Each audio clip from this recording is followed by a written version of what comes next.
هلکانو تاسو ولې پانسېدئ؟ سر دا د زنانو دپاره اوس به د هلکانو دپاره کلاس 10 وکړو. کلاس 10. اوکې thank you تاسو کښېنئ. دا مشر نه ښکاري. یاره ماسټر صاحب وایم هغه به چا سره ناست یو دوپې وولي تاسو ته خو معلوم دی که نه. سر کیدای شي چې هغه بیمار وي. غلی کېنه جینۍ غلی کېنه تا ته څه پته ده چې بیمار دی.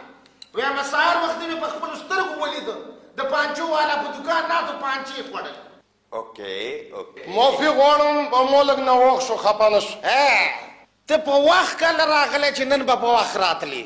مشره کلاس ته د راتلو څه طور طریقه وي؟ نو که رښتیا را باندې ویایې که نه ماسټر صاحب نو نه خو خلا که زه چې ګاڼې ته ځم نو ته اجازه ته نه اخلم.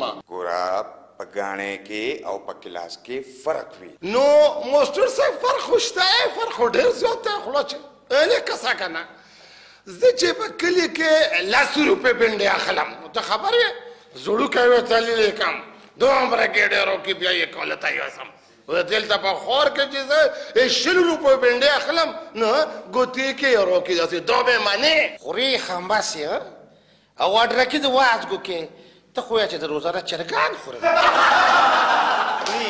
پلیز خاموش. جی جناب نه کنه سر لیکچرر ته سر وایي. مشره ته په دې کلاس کې د ټولو نه سینیر یې پوه شوې نو ته به د دې ټولو اټنډنس اخلې یعنی حاضري به اخلې. اوکې انډرسټینډ.